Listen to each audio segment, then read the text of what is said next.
Oh my gosh, being single is so expensive. This is not what I signed up for. What's going on, guys? Welcome back to Mental Thoughts HQ. Today we're reacting to a video from Alpha Central looking at modern women trying to figure out how single men are surviving in this economy. If you're new here, hit that subscribe button. We're currently on a goal to hit 500 subscribers and we're super close.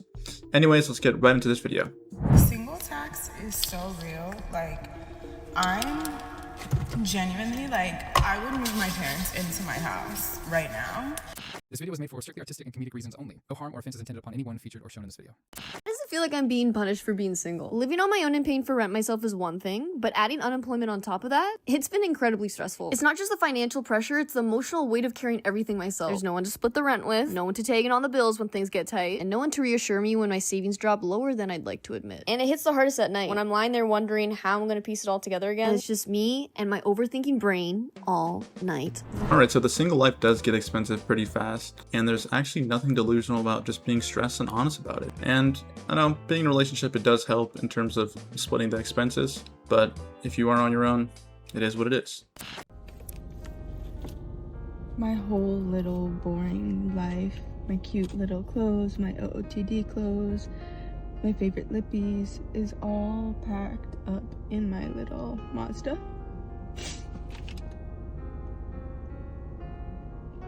I don't know where I'm going, but I'm going somewhere.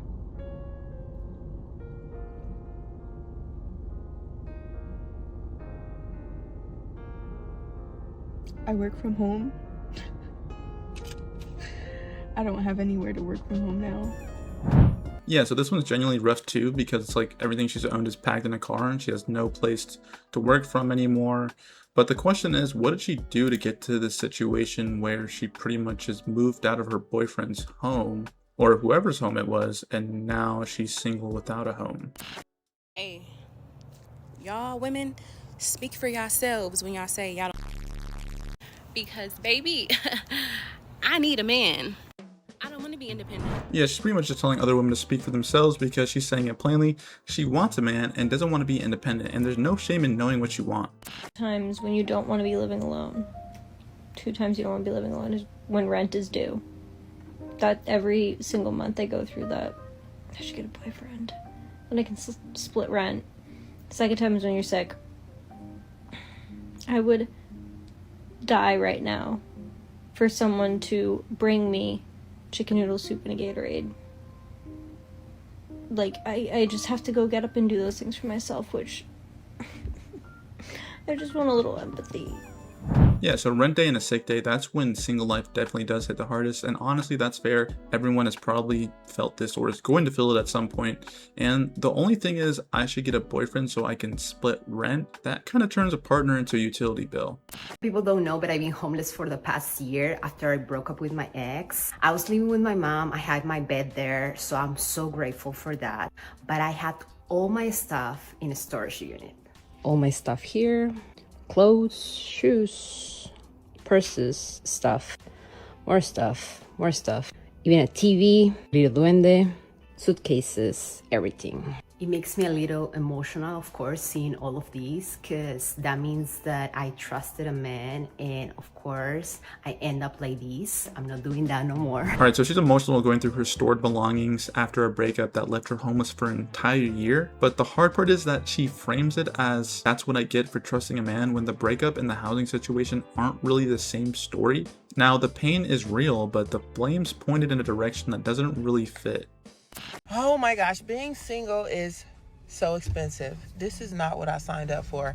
I really got to go buy outfits just to go out, just to try to impress these fools. And then on top of that, when I do go out, I got to at least buy myself an initial, beginner drink. So whatever that price may be. Sometimes I even got to pay to get into places by myself. I'm just so disgusted. Yeah, so there's 100 ways to meet people that don't involve buying a whole outfit and a cover charge. The expense she's describing is mostly self-created. A lot of y'all women need to stop getting online trying to act like dudes be splurging on you and spoiling you and spending all this money on you when you really just be begging. A lot of y'all women problem is the fact that you idolize the lifestyle of a high-priced escort. If you not no if you not no escort, if you not selling your body in no type of way, random men are not giving you money.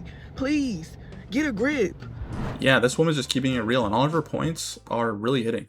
After I said I would require a deposit to take me on a date to cover my date preparation costs, I'm now working with an app developer to make this a reality. This is actually happening. We are building the app. The woman can set the deposit rate and the man can pay for her date preparation costs. So as a woman, you're going to walk into the date already so happy, and that's going to lead to a better date and a better connection, and that gives the man a better chance of succeeding in courting you. Actually, one of the oldest professions. And the bottom line is that I don't care how you cover it up as some sort of new age dating app. Every man and every woman that signs up for this, they know what they're signing up for. A man is paying a woman for certain goods and services. That's what it is, bottom line. Yeah, so whoever's building the dating app, they probably just presented her the idea, and now she's probably gonna have to pay a bunch of money to get this app built. But she's pretty much trying to build an app where a man pays a deposit to cover a woman's date preparation costs before he's even met her. And when you strip away the empowerment language,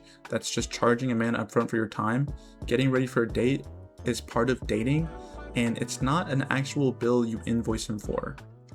I'm provider man and I'm feminist. You know, I quite often talk that I would like to have man who is more financially responsible in our family, who pays for dates, who pays for rent, etc. Aside from myself, I want to be an entrepreneur. I want to earn money because I love it and I enjoy it. But I want man who pays the rent and who is kind of having provider energy, but still wants to be a partner with me. Why I want it? Because I saw it in my family. Yeah, most men hearing I'll earn my own money and you cover everything are going to feel like the deal's one-sided.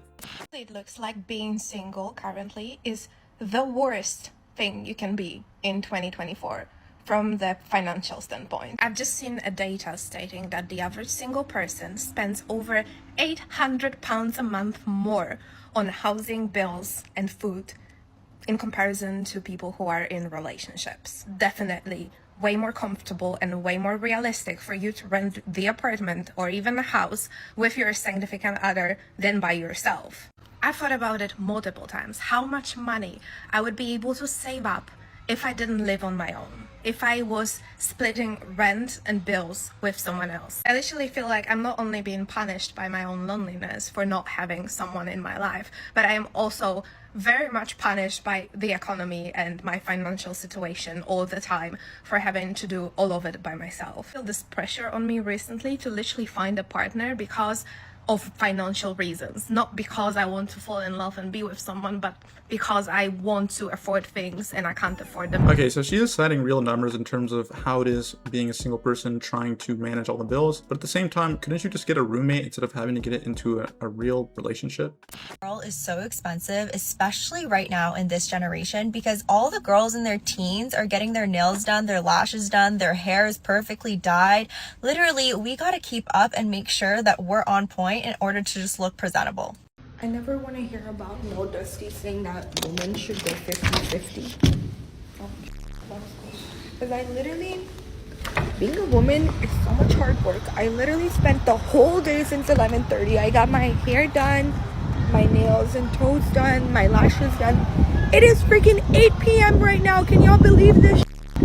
Plus, I think I have a little bit of a cough coming down. But anyways, I don't want to hear no Dusty ever saying that women should be paying 50-50 on any date or whatsoever. Matter of fact, you should be giving money for me to get ready for my date and everything. Do you know how expensive that was? I spent like $700 or more today on my freaking self. God damn, this is insane. Being a woman is so expensive. I can't do this anymore. Yeah, so if it's breaking the bank, that's a spending problem, not a men problem.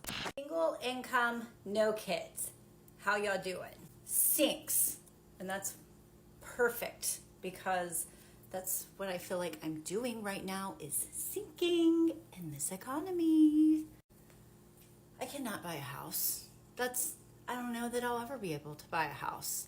I barely make it. I gave myself $150 to make my house festive for Christmas. And now I'm eating ramen. Yeah, and the economy currently is definitely hurting, and she gave herself a $150 budget to sort of make her place festive, and now she's eating ramen noodles. This one's honestly a little bit sad, a little bit tough right here. There's not really any entitlement. She's just being real about having a super tight budget. The single tax is so real. Like, I'm Genuinely, like, I would move my parents into my house right now if my parents, like, lived close to me. Like, they're renting, and it would just, like, make my life so much easier. To have somebody to split these bills with. Everything is so expensive. I'm, like, just genuinely, like, fighting for my life.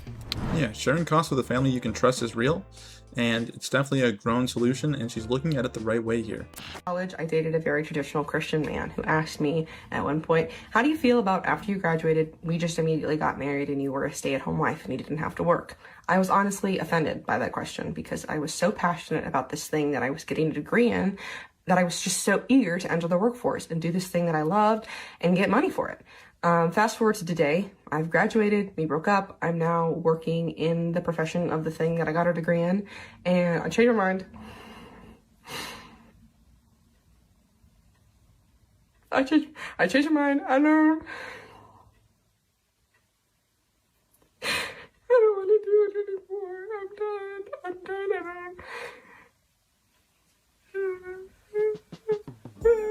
So this one's really interesting because in college, a traditional guy offered her to be a stay-at-home wife, and she was offended. And she was so passionate that she was going to make it in career.